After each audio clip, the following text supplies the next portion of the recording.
What if I told you that in the darkest corners of Louisiana's history, two brothers became something far more terrifying than any ghost story you've ever heard? Before we dive into this blood-soaked tale of revenge and survival, make sure to subscribe to our channel, share this video with someone who loves intense historical stories, and drop a comment telling us where you're watching from, because this story will shake you to your core.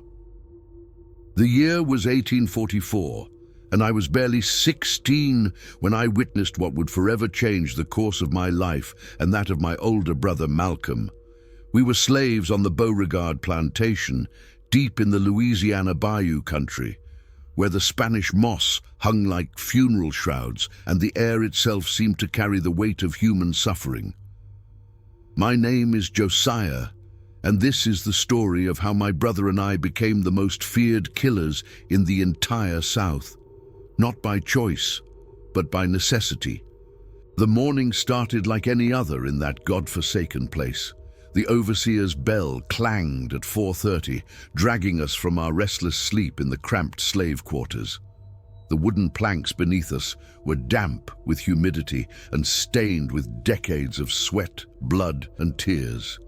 Malcolm, 3 years my senior and built like a tree trunk from years of back-breaking labor, nudged me awake with his calloused hand. "Get up, little brother," he whispered, his voice carrying that familiar protective tone that had kept me alive through countless beatings and punishments. Another day in paradise. His sarcasm was our only defense against the crushing reality of our existence.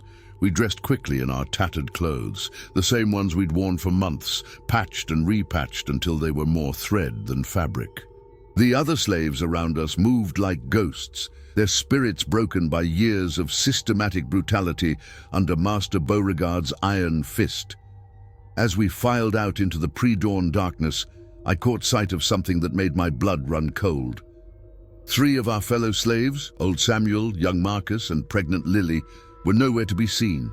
Their sleeping spots were empty, their few possessions scattered as if they'd been dragged away in the night. "Where are Samuel and the others?" I whispered to Malcolm as we joined the line, heading toward the cotton fields. His jaw tightened, and I saw something dangerous flicker in his dark eyes. "Don't know, but I got a bad feeling about this."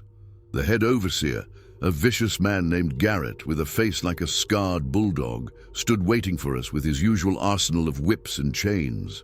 Behind him lurked his 2 most trusted enforcers, Pike, a mountain of a man with hands like ham hocks, and Crenshaw, whose smile never reached his cold blue eyes. "Listen up, you worthless pieces of property," Garrett bellowed, his voice cutting through the humid morning air like a rusty blade. "Today, we're gonna have ourselves a little demonstration, a reminder of what happens when slaves get ideas above their station." My stomach dropped as I realized what was coming. Malcolm's hand found mine, squeezing tight enough to cut off circulation. Around us, the other slaves began to murmur prayers under their breath, knowing that whatever was about to happen would haunt us for the rest of our lives. Garrett gestured toward the old oak tree that stood at the edge of the cotton field, the same tree where countless slaves had been whipped, tortured, and worse over the years. Its massive trunk was scarred with rope burns and stained dark with blood that had never fully washed away, even after the heaviest rains. "Bring them out!" Garrett shouted. Pike and Crenshaw disappeared into the tool shed, and moments later they emerged dragging 3 figures. My heart shattered as I recognized Samuel, Marcus, and Lily. They were barely conscious, their bodies bearing fresh wounds that spoke of a night filled with unimaginable torture. Samuel, who had taught me to read in secret using scraps of newspaper, could barely lift his grey head. Marcus, just 14 years old, whimpered like a wounded animal, and Lily, sweet Lily, who was carrying her first child, her dress was torn and bloodied, her face swollen beyond recognition. "These 3 were caught planning an escape," Garrett announced, though we all knew it was a lie. "Samuel was too old to run, Marcus too young to plan anything, and Lily too pregnant to travel." This was simply another of Master Beauregard's periodic cullings, his way of keeping the rest of us in line through sheer terror. The penalty for attempting to steal Master Beauregard's property, which is what you are, don't forget, is death, Garrett continued, pulling out a long-barreled pistol that gleamed in the early morning light. I felt Malcolm's entire body tense beside me, his muscles coiling like a spring ready to snap. I knew that look in his eyes.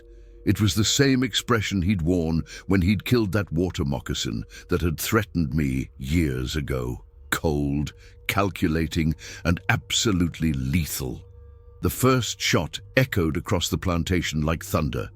Samuel's body crumpled to the ground, his blood seeping into the red Louisiana clay. The second shot took young Marcus, whose final scream would echo in my nightmares for years to come. But it was the third shot, the one that ended Lily's life and that of her unborn child, that broke something fundamental inside both Malcolm and me. As her body fell, I heard my brother make a sound I'd never heard before, a low, animalistic growl that seemed to come from somewhere deeper than his throat, somewhere primal and dangerous. "Let this be a lesson to all of you," Garrett said, holstering his weapon with casual indifference.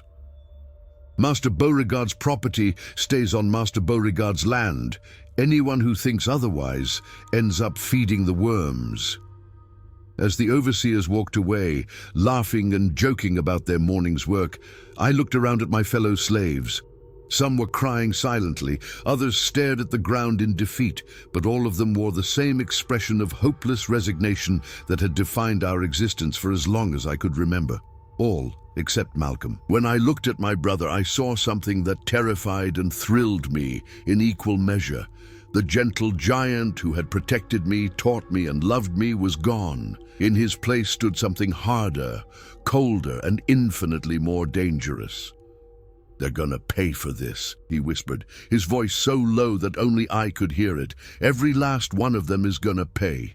That night, as we lay in our bunks, listening to the sounds of the bayou, the splash of alligators, the call of night birds, the rustle of Spanish moss in the humid breeze, Malcolm began to plan. He spoke in whispers so quiet they were barely audible, outlining a campaign of revenge that would make the overseers' casual brutality look like child's play. "We're not just gonna kill them, Josiah," he said, his eyes reflecting the moonlight like a predator's. "We're gonna make them understand what it feels like to be hunted, to live in fear, to know that death is coming for them, and there ain't nothing they can do to stop it." As I listened to my brother's words, I felt something dark and terrible awakening inside me. The scared, obedient boy who had endured years of abuse was dying, replaced by something that would soon make grown men wake up screaming in the middle of the night. The blood of Samuel, Marcus, and Lily had watered the red Louisiana soil, but it had also planted the seeds of something far more dangerous than Master Beauregard or his overseers could possibly imagine. Tomorrow, the real nightmare would begin. 3 days had passed since the execution, and the plantation had settled back into its routine of systematic cruelty. But beneath the surface, something was stirring, something that would soon turn the Beauregard plantation into a hunting ground where the hunters became the hunted. I watched Malcolm during those 3 days, studying the way he moved, the way he observed everything around us with new eyes. He was cataloging weaknesses, memorizing patterns, and planning something that would change everything. The gentle brother I'd known was transforming into something else entirely, a weapon forged by years of oppression and sharpened by righteous fury.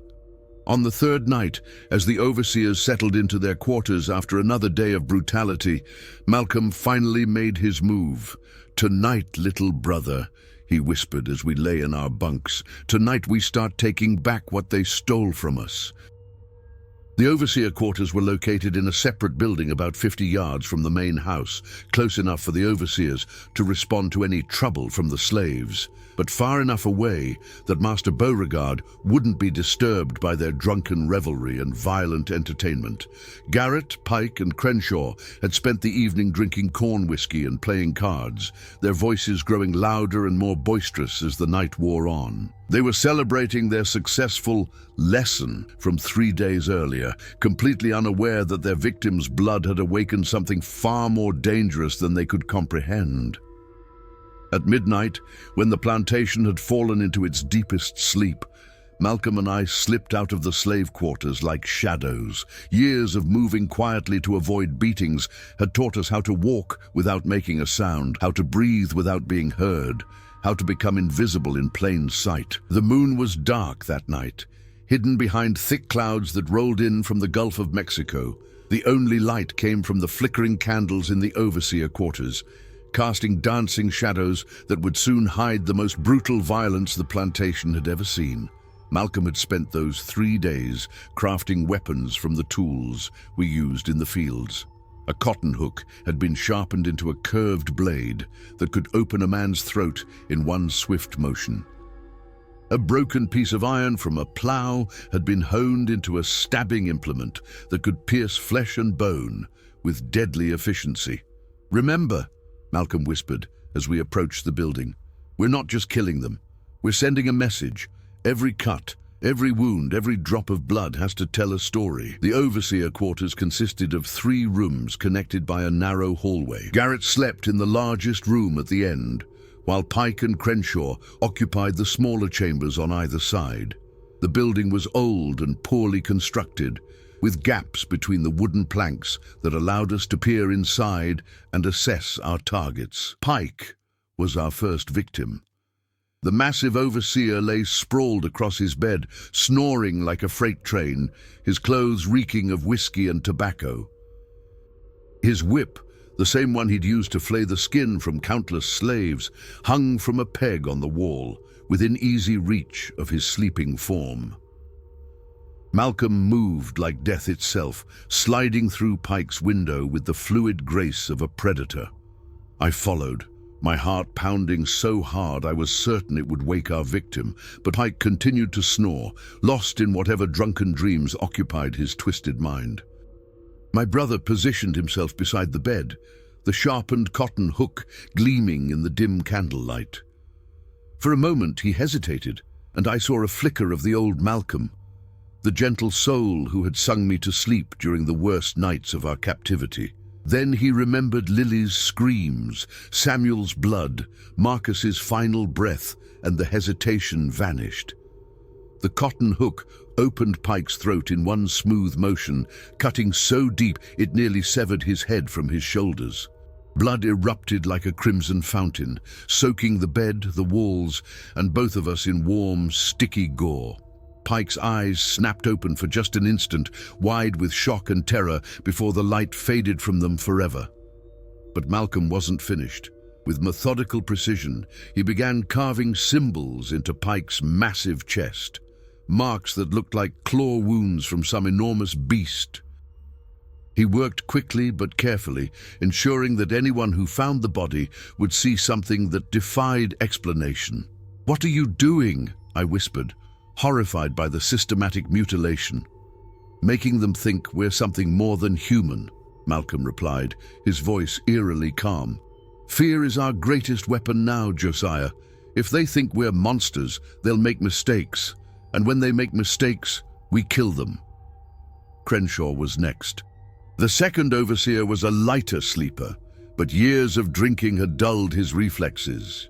He stirred as we entered his room, but didn't fully wake until Malcolm's iron blade punched through his ribs and into his heart. Crenshaw's mouth opened to scream, but only blood emerged. His cold blue eyes, the same eyes that had watched Lily die with amusement, bulged with terror as he realized what was happening. Malcolm twisted the blade, ensuring maximum damage, then began the same ritualistic carving he'd performed on Pike. "Please," Crenshaw gurgled, somehow still clinging to life despite the massive wound in his chest. "Please, I got a family."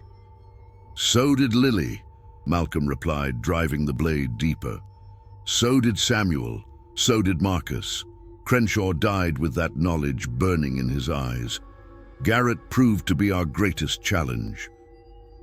The head overseer was a veteran of countless slave rebellions and Indian wars. Some primal instinct woke him just as we entered his room, and he rolled off his bed with surprising agility for such a large man. "What the hell?" he started to shout, But Malcom was already moving. The two men crashed together in the center of the room, Garrett's superior size and experience battling against Malcolm's fury and desperation. They rolled across the floor, knocking over furniture and sending bottles crashing against the walls. Garrett managed to grab his pistol from the nightstand, but I was ready for him. The broken plow iron that Malcom had given me found its mark, sliding between Garrett's ribs and puncturing his lung. He gasped, blood frothing from his mouth, but still tried to bring the weapon to bear. Malcom ended it with the cotton hook, opening Garrett's throat just as he had Pike's. But this time, he didn't stop there. Years of accumulated rage poured out of him as he carved and slashed, turning Garrett's body into something that barely resembled human remains. When it was over, we stood in a room painted red with blood and gore. The three men who had terrorized us for years lay dead, their bodies bearing wounds that would puzzle investigators for decades to come. "Now what?" I asked, suddenly aware of the magnitude of what we'd done. Malcom looked at me with eyes that seemed to glow in the candlelight. "Now we disappear into the bayou, and tomorrow night we find more of them." As we slipped back into the darkness, leaving behind a scene that would haunt the plantation for generations, I realized that my brother was right. We weren't just slaves anymore. We weren't even human anymore. We had become something far more dangerous. We had become the nightmare that would stalk the Louisiana bayou for the next year, leaving a trail of 47 bodies in our wake. The first 3 were just the beginning. The discovery of the 3 mutilated bodies sent shockwaves through the entire parish. I watched from the cotton fields as Master Beauregard himself emerged from the overseer quarters, his face pale as Spanish moss and his hands trembling like autumn leaves. The local sheriff, a fat man named Dubois who owed his position more to political connections than actual competence, arrived with a small posse of deputies. They spent hours examining the carnage, their voices growing more agitated with each passing minute. "Ain't never seen nothing like this," I heard one deputy mutter as he stumbled out of the building and vomited into the azalea bushes. "Looks like they was torn apart by some kind of wild animal." That was exactly what Malcom had intended. Over the next week, as news of the massacre spread throughout Louisiana, the stories grew more elaborate and terrifying with each telling.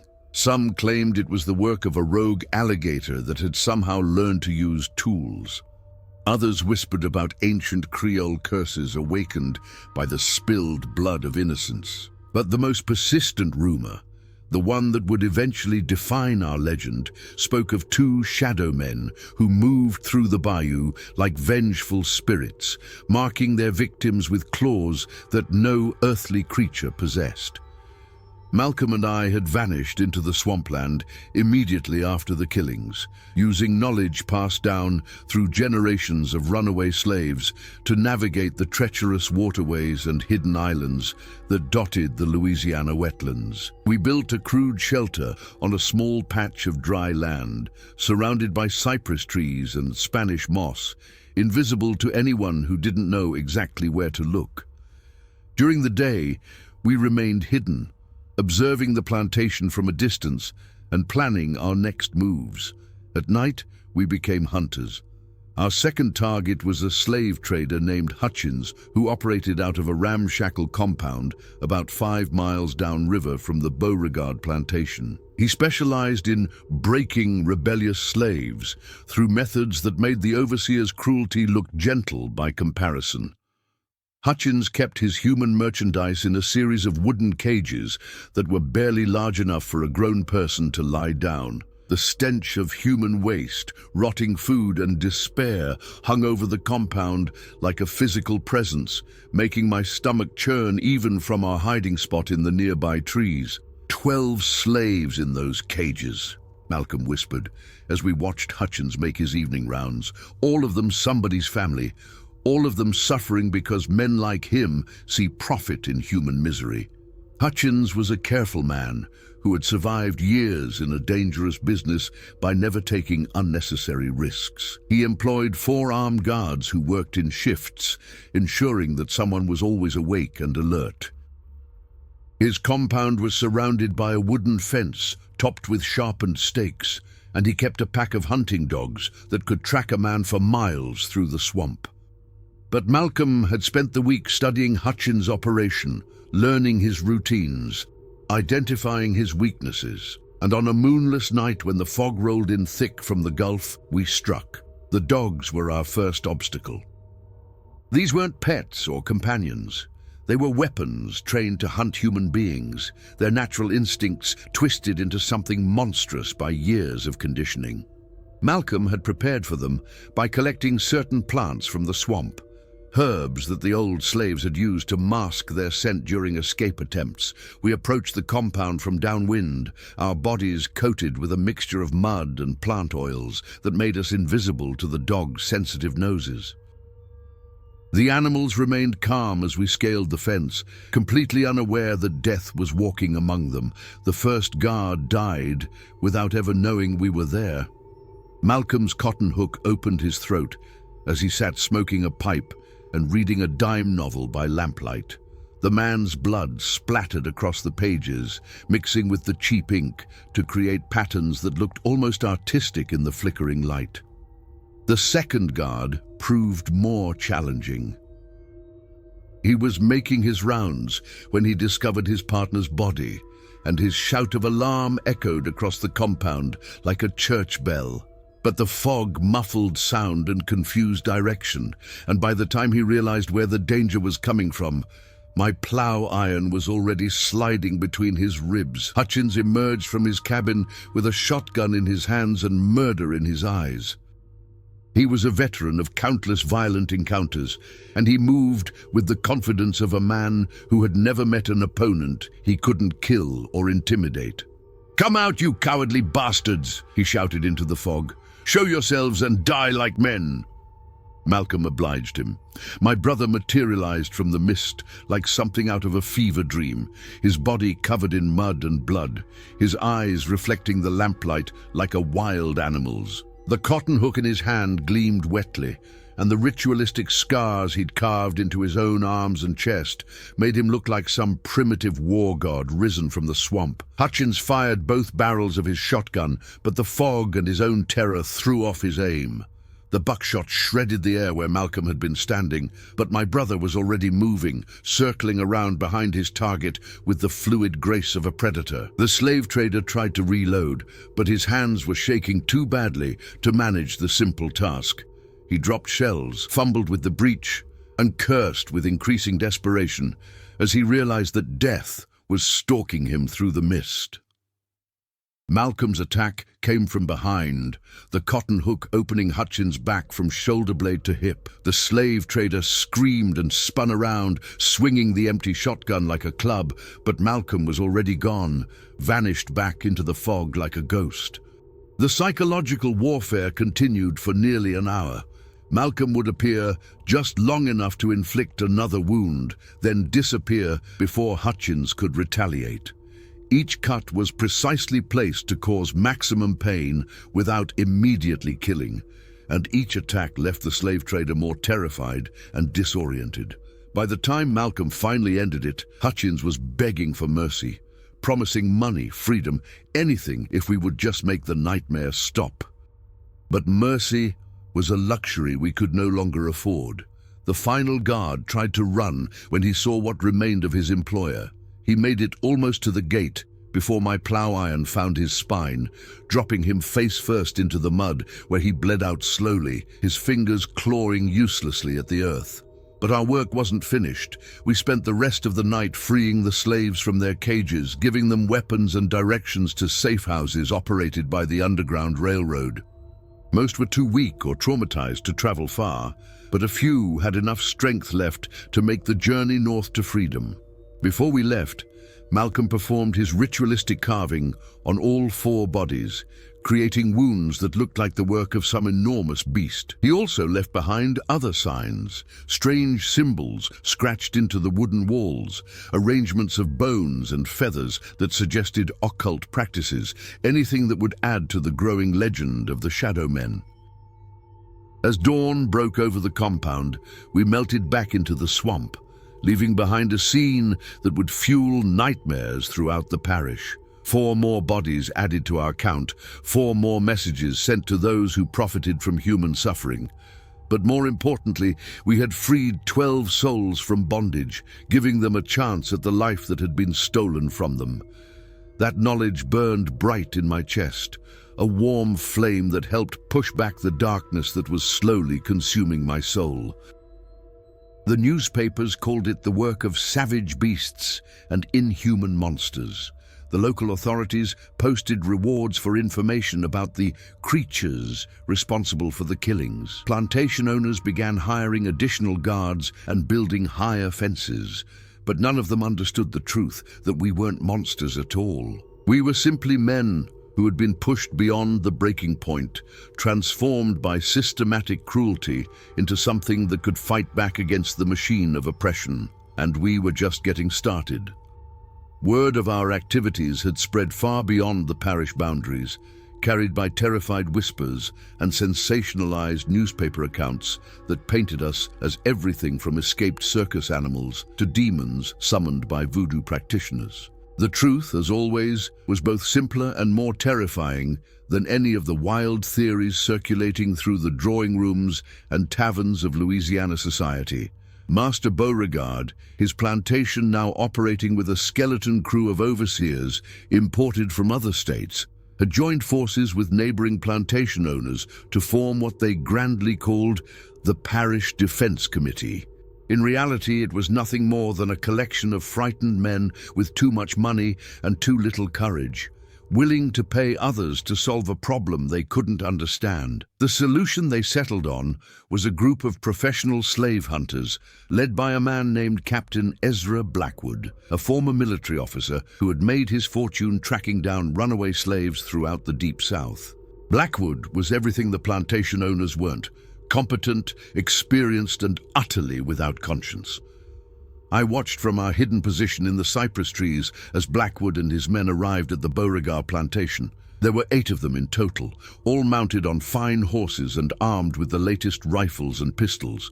They moved with the disciplined precision of soldiers, their eyes constantly scanning the tree line for signs of danger. Blackwood himself was a tall, lean man with graying hair and cold gray eyes that seemed to catalogue everything they saw. He wore a Confederate officer's uniform, though the war wouldn't begin for another 17 years, and carried himself with the arrogant confidence of someone who had never failed to bring back his quarry, dead or alive. "Gentlemen," I heard him address the assembled plantation owners, his voice carrying clearly across the water. "I've been hunting runaway slaves for 15 years, and I've never failed to complete a contract. These creatures that have been terrorizing your properties are nothing more than a couple of particularly clever runaways who've gotten lucky. That luck ends today." Malcom, crouched beside me in the mud and Spanish moss, made a sound that was half laugh and half growl. "Lucky," he whispered. "Let's see how lucky he feels when we're done with him."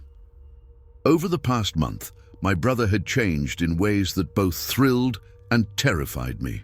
The systematic violence we'd been inflicting had awakened something primal in him, something that seemed to feed on blood and fear. He'd begun decorating his body with ritual scars, marking each kill with a new wound that he carved into his own flesh.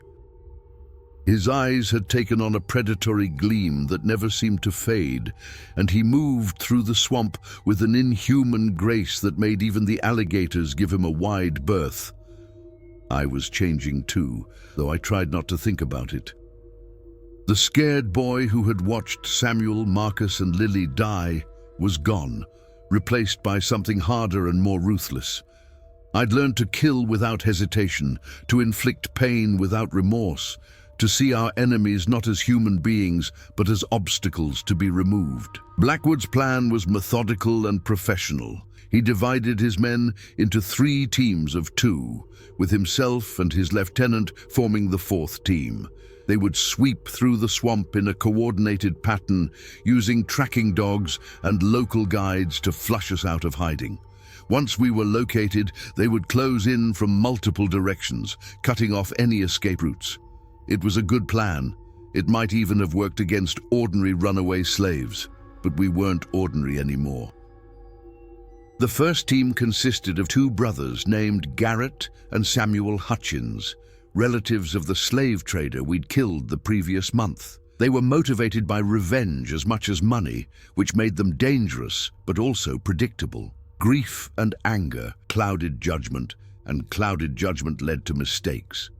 We found them on the 2nd day of their hunt, following a false trail that Malcom had laid, using techniques learned from escaped slaves who had successfully evaded capture for years. The brothers were moving through a narrow channel between 2 islands, their attention focused on the muddy ground where we'd left carefully placed footprints. Malcom struck from above, dropping from a cypress branch like a hunting spider.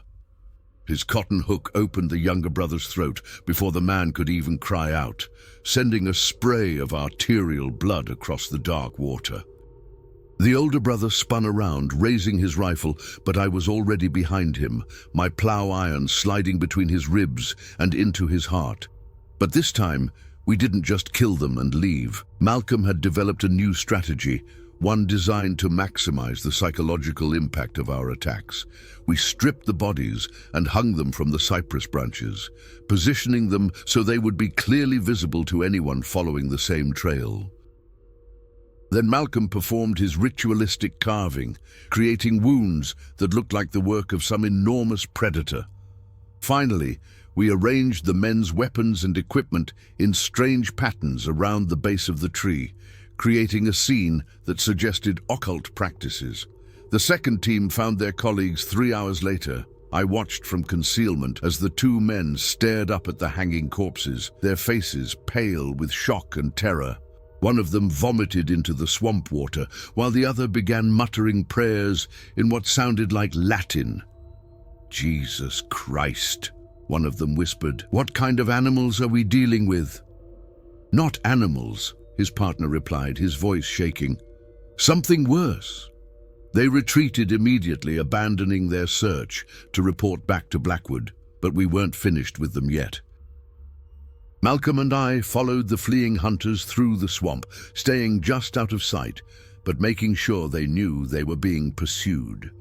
We snapped branches, disturbed the water, and occasionally allowed them to catch glimpses of movement in their peripheral vision.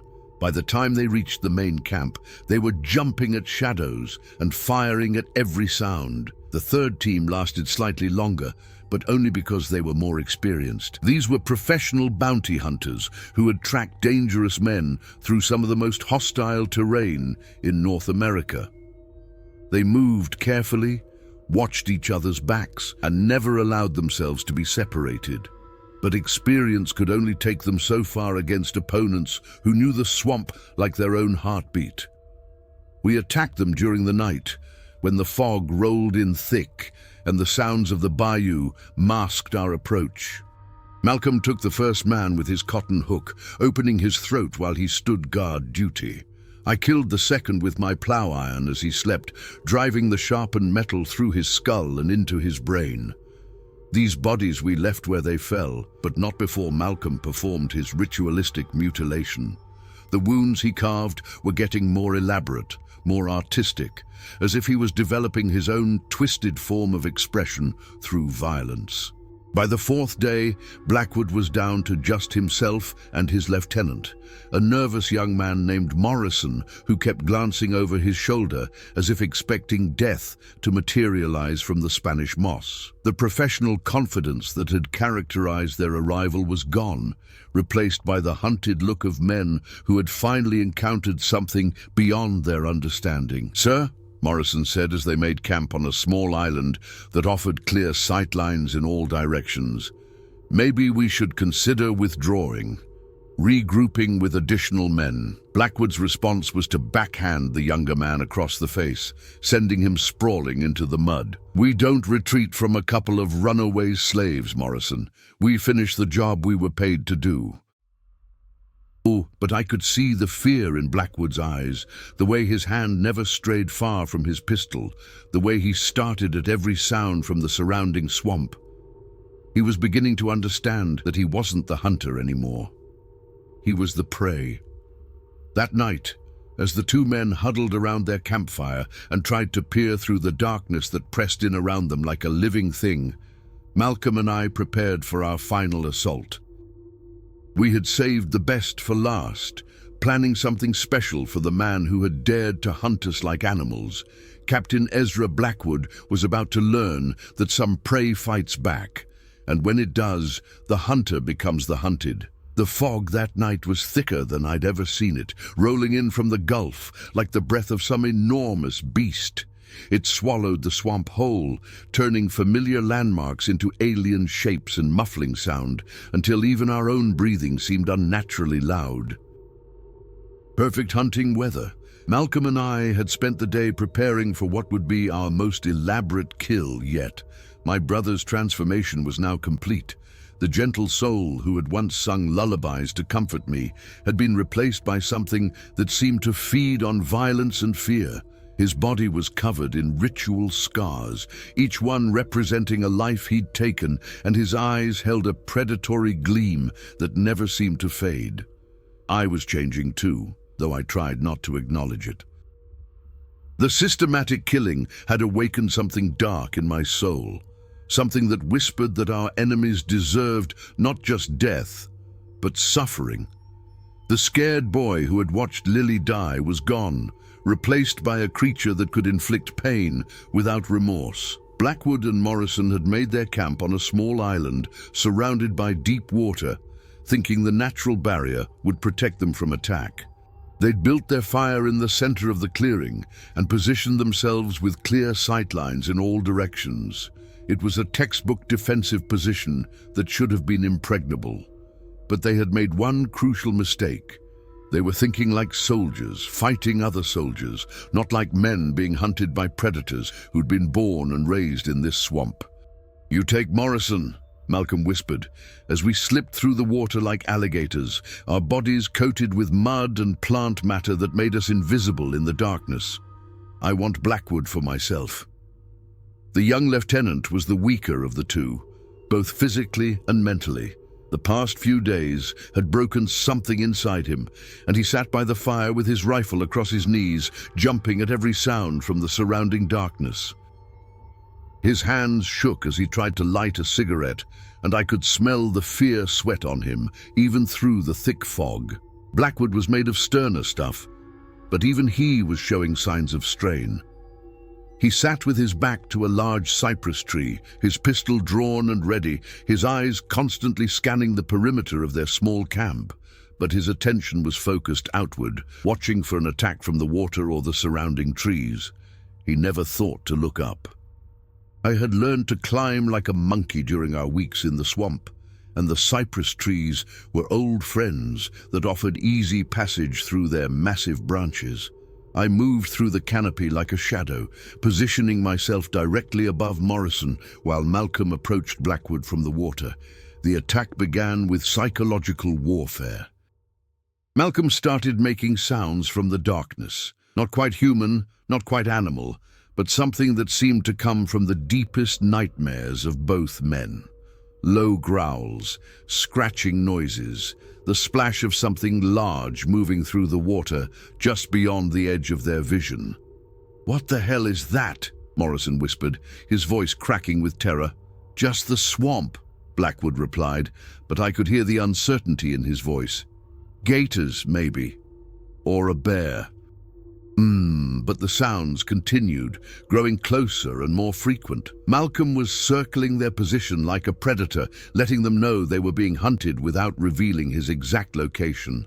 The psychological pressure was enormous, and I watched both men begin to crack under the strain. Morrison broke first. A particularly loud splash from the darkness sent him jumping to his feet, his rifle swinging wildly as he tried to find a target.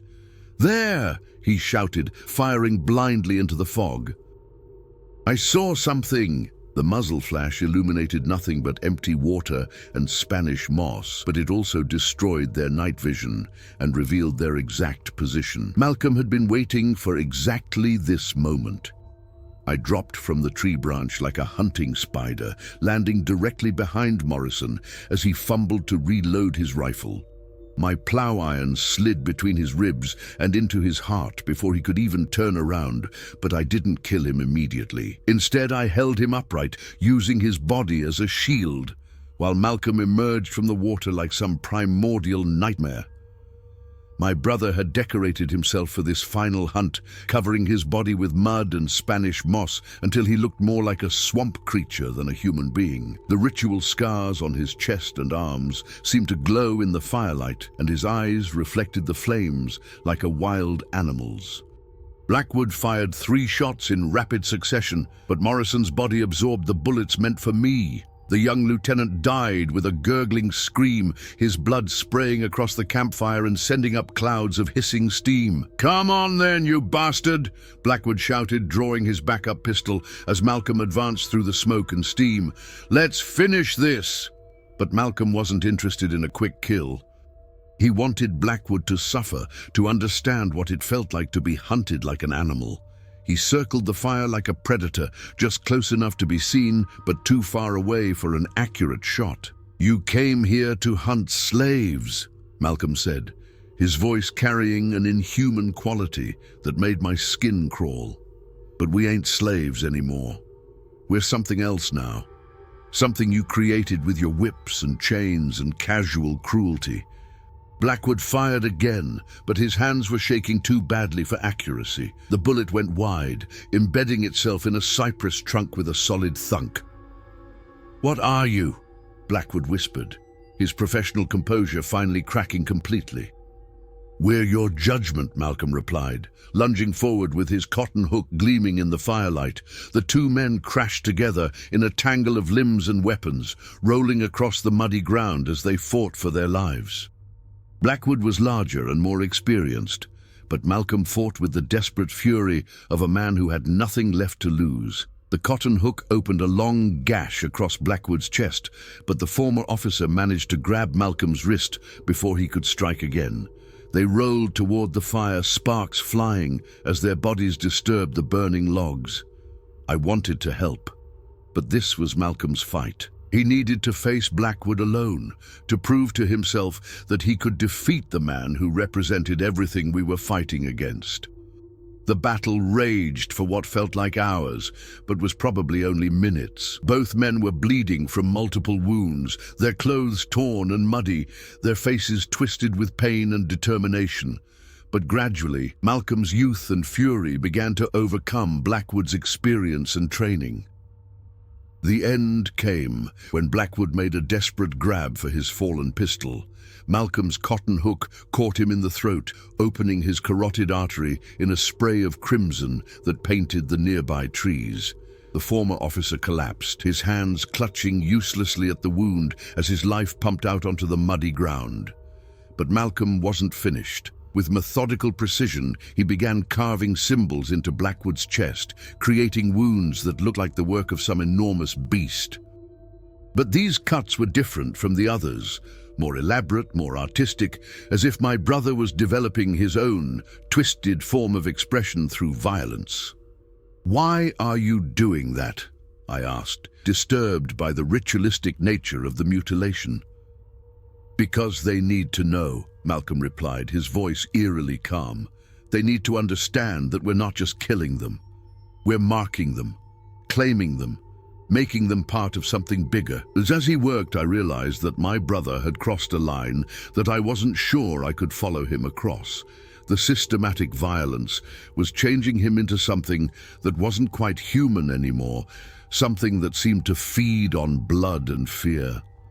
But I also understood that there was no going back. We had started down this path when we watched Lily die, and we would follow it to its inevitable conclusion, no matter where it led us. When Malcom finished his work, we arranged the bodies in a grotesque tableau that would haunt the nightmares of anyone who found them. Then we melted back into the swamp, leaving behind another message for those who profited from human suffering. 8 more bodies added to our count, 8 more souls sent to whatever judgment awaited them. But as we disappeared into the fog-shrouded darkness, I couldn't shake the feeling that we were losing something essential with each kill. The righteous anger that had driven us to seek justice was slowly being replaced by something darker, something that whispered that our enemies deserved not just death, but torment. The line between justice and vengeance was blurring, and I wasn't sure we could find our way back to the light, but in the morning there would be more hunting to do. The news of Blackwood's death spread through the parish like wildfire, carried by the lone survivor who had discovered the grotesque scene 3 days later. The man, a local guide who had been hired to lead a search party, emerged from the swamp babbling about demons and creatures from hell that had torn apart the professional slave hunters like they were children. The newspapers called it the Bayou Massacre, and the sensationalized accounts grew more lurid with each retelling. Some claimed the bodies had been found arranged in occult patterns. Others whispered about strange symbols carved into the trees around the campsite. The truth was both simpler and more terrifying than any of the wild theories circulating through Louisiana society. We had sent a message, and that message had been received. Plantation owners throughout the region began abandoning their properties, taking their families and whatever wealth they could carry, and fleeing to the safety of New Orleans or Mobile.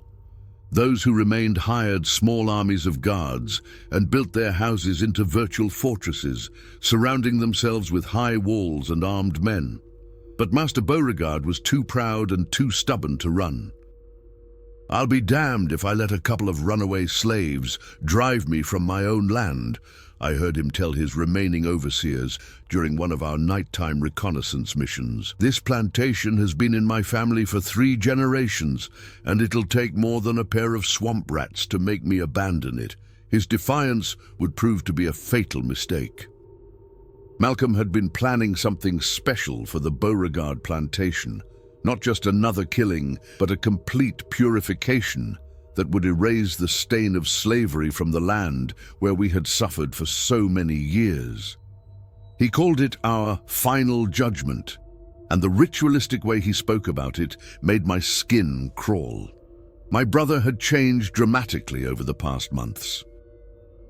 The systematic violence had transformed him into something that was barely recognizable as the gentle soul who had once protected me from the worst of the overseer's cruelty.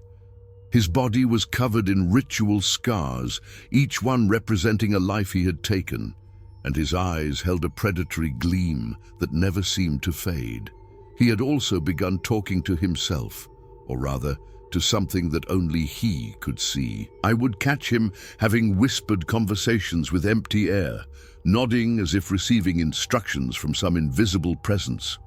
When I asked him about it, he would just smile and say that they were guiding him toward his true purpose. I was changing too, though I tried not to acknowledge it. The constant killing had awakened something dark in my soul, something that whispered that our enemies deserved not just death, but suffering. The scared boy who had watched Lily die was gone, replaced by a creature that could inflict pain without remorse.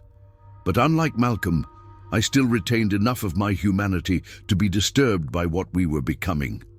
The attack on the Beauregard plantation began at midnight on a moonless night when the fog rolled in thick from the Gulf. We had spent weeks preparing, studying the guards' routines, identifying weak points in their defenses, and gathering the materials we would need for what Malcom called our cleansing fire. The plantation now employed 12 guards working in shifts, all of them armed with rifles and positioned at strategic points around the property. They had built watchtowers at the corners of the main house and installed oil lamps that kept the immediate area well lit throughout the night. But they had made the same mistake as Blackwood. They were thinking like soldiers, defending against other soldiers, not like men trying to stop predators who had been born and raised on this very land. We knew every inch of the plantation, every hiding spot, every secret passage that the guards had never discovered. We had grown up here, suffered here, and now we would cleanse it with fire and blood. The first guard died without ever knowing we were there. He was stationed in the tobacco barn, smoking a pipe and reading a newspaper by lamplight.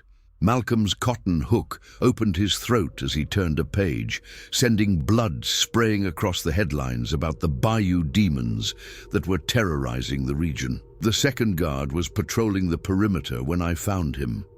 My plow iron slid between his ribs and into his heart as he stopped to light a cigarette, and he died, with the unlit tobacco still between his lips.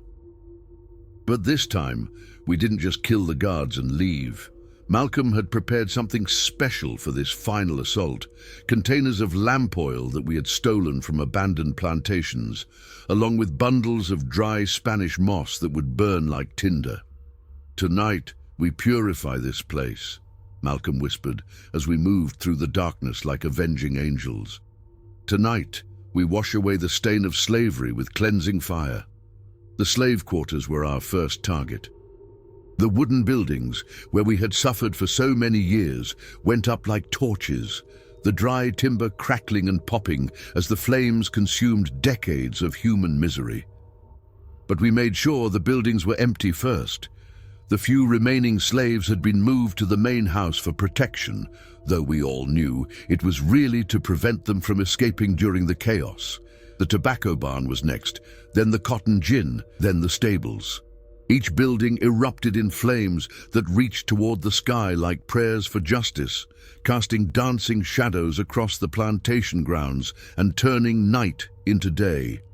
The guards finally realized what was happening when the overseer quarters caught fire.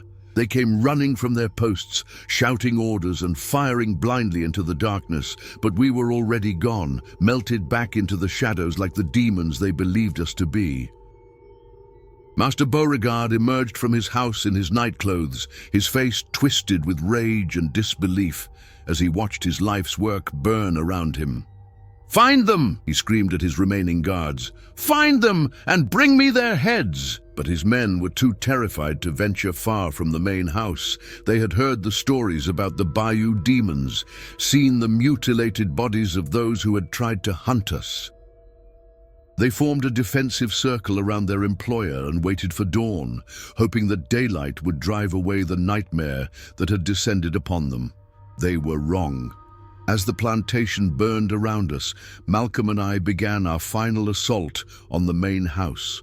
We moved like shadows through the smoke and flames, using the chaos and confusion to mask our approach. The guards were so focused on watching the perimeter that they never thought to look up.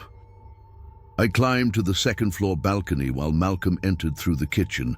The plan was simple: drive the guards and Master Beauregard toward the center of the house, then trap them there while the building burned around them.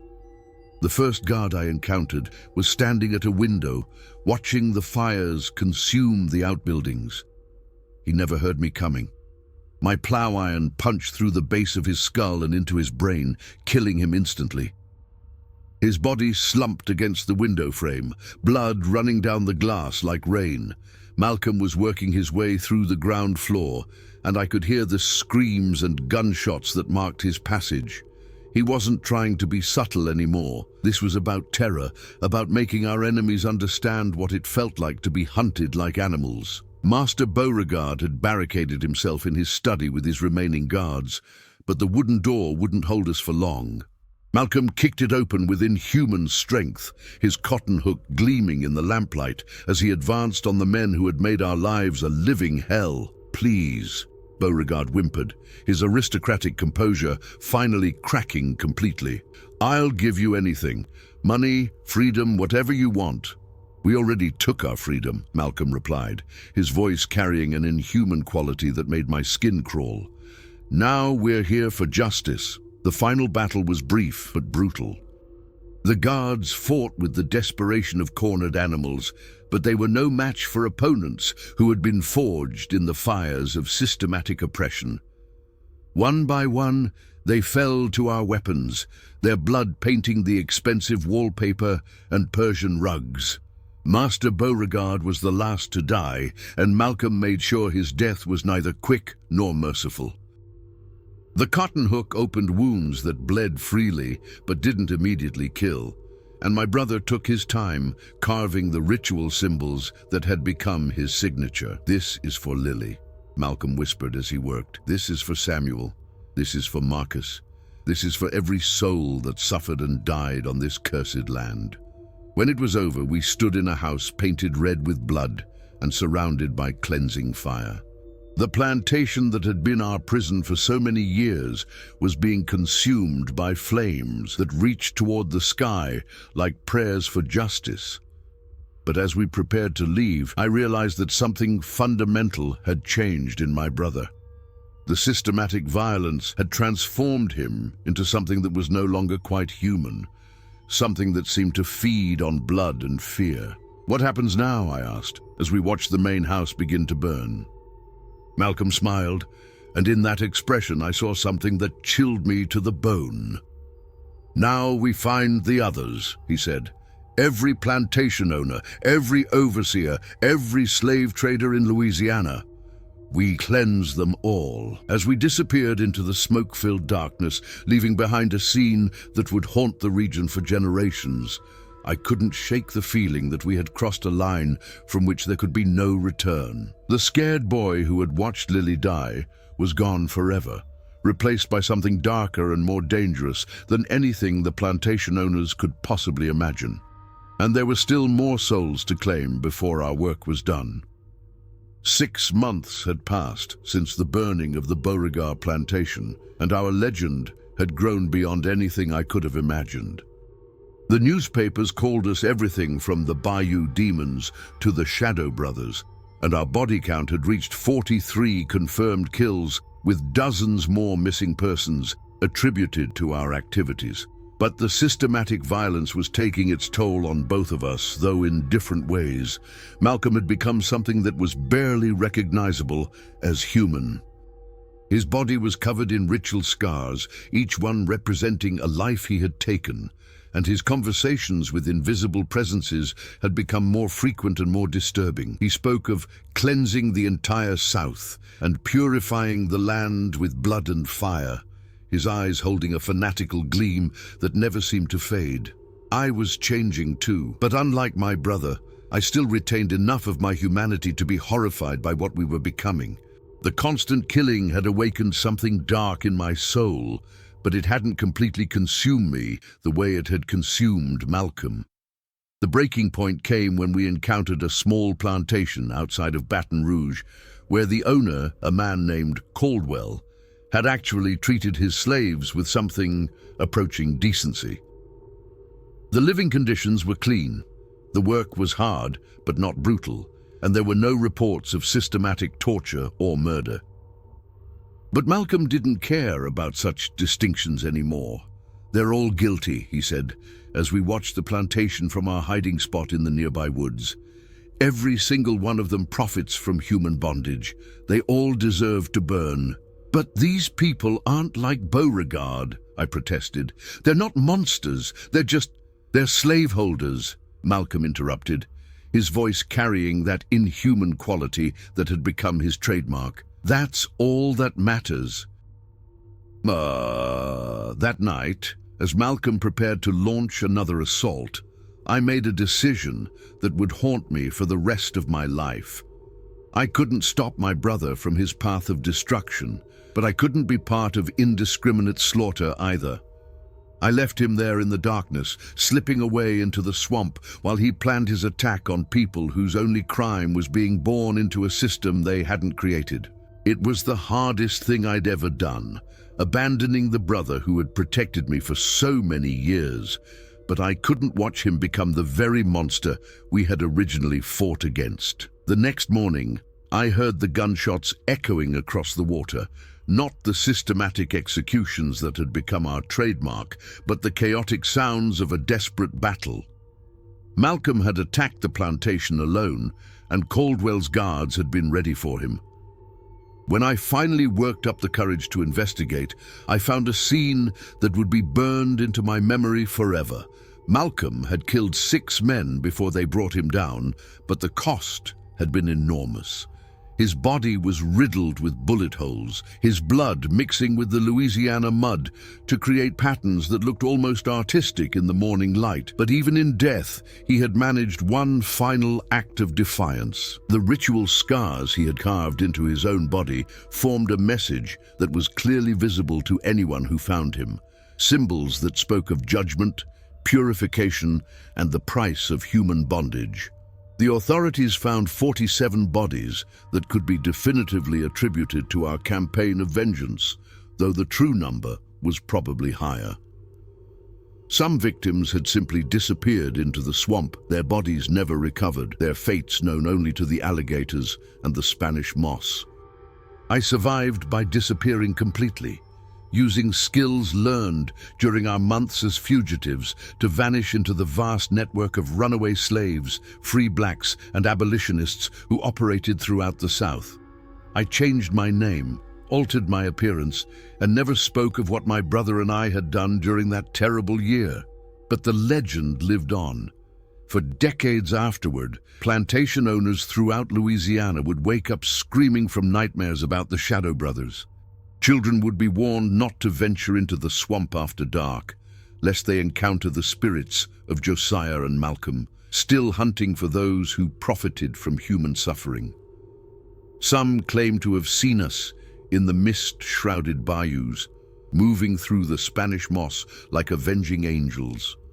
Others whispered about strange symbols carved into trees, ritual markings that suggested we were still out there, still watching, still waiting for the right moment to strike. The truth was both simpler and more complex than any of the legends that grew up around our story. We had been 2 young men pushed beyond the breaking point by systematic cruelty, transformed by violence into something that could fight back against the machine of oppression. But in fighting monsters, we had become monsters ourselves. Malcom had lost himself completely to the darkness, consumed by a righteous fury that eventually became indistinguishable from madness. I had managed to pull back from that edge, but not before participating in acts of violence that would haunt me for the rest of my life. Years later, when the Civil War finally came and the institution of slavery was abolished, I wondered if our campaign of terror had contributed in some small way to that eventual victory. Had our actions helped convince some plantation owners that the system was unsustainable? Had the fear we spread made it easier for other slaves to escape or rebel? I'll never know for certain, but I like to think that Samuel, Marcus, and Lily would have understood what we did in their memory. We had taken their deaths and transformed them into something that struck fear into the hearts of those who saw human beings as property. The 47 souls we claimed during that terrible year were just a fraction of the thousands who died in bondage throughout the South. But for one brief, violent period, the hunters became the hunted, and those who profited from human suffering learned what it felt like to live in fear. As I write these words in my old age, far from the Louisiana bayou where my brother and I became legends, I can still hear Malcom's voice echoing across the water. Sometimes it's the gentle soul who sang me to sleep during the worst nights of our captivity, but more often it's the inhuman thing he became, whispering about purification and judgment and the price of human bondage. The Shadow Brothers are gone now, claimed by time and violence and the inexorable march of history. But the legend lives on, carried by the wind through the Spanish moss, whispered in the darkness by those who remember that sometimes, when the system becomes too cruel to bear, ordinary people transform into something extraordinary, something terrible, something necessary. And in the deepest, darkest corners of the Louisiana swamp, where the mist rolls in thick from the Gulf and the cypress trees stand like ancient sentinels, Some say you can still hear the sound of our footsteps in the mud, still see the gleam of sharpened metal in the moonlight, still hunting, still judging, still claiming the souls of those who profit from human suffering. The count stopped at 47, but the legend will never die. Because some stories are too powerful to be buried, too important to be forgotten, and too terrifying to be anything but true. This is the story of the Shadow Brothers, told by the only man who lived to remember what we really were. Not demons or monsters, but two young men who refused to die quietly in the darkness. And sometimes, that refusal to surrender is the most terrifying thing of all. 50 years have passed since that terrible year in the Louisiana bayou, and I am now an old man, living under an assumed name in a small town far from the scenes of our violence. The Civil War came and went, slavery was abolished, and the world moved on to new horrors and new injustices. But the legend of the Shadow Brothers refuses to die. Just last week, a young journalist from New Orleans came to interview me about local folklore and legends of the antebellum period. He had no idea he was speaking to one of the very demons he was researching, and I kept my secrets locked away behind the weathered face of a harmless old man. "Tell me about the bayou demons," he said, his pencil poised over his notebook. "Do you think there's any truth to the stories?" I looked out the window at the peaceful street, watching children play in the afternoon sunlight, and I thought about Lily's screams, Samuel's blood, Marcus's final breath. I thought about my brother's transformation from protector to predator, and about the 47 souls we claimed in the name of justice. "Some stories," I told the young man, "are too terrible to be anything but true." He pressed me for details, but I gave him only the sanitized version that had been passed down through generations of storytellers. I spoke of mysterious disappearances and unexplained deaths, of strange symbols carved into cypress trees and bodies found mutilated beyond recognition. I didn't tell him about the weight of the cotton hook in my brother's hand, or the sound a man makes when his throat is opened by sharpened metal. I didn't describe the ritual scars that covered Malcolm's body, or the inhuman gleam that had replaced the gentle soul behind his eyes. Some truths are too heavy for the living to bear. After the journalist left, I sat alone in my small parlor and opened the wooden box where I keep my most precious possessions. Inside, wrapped in faded cloth, is the plow iron that served as my weapon during those terrible months.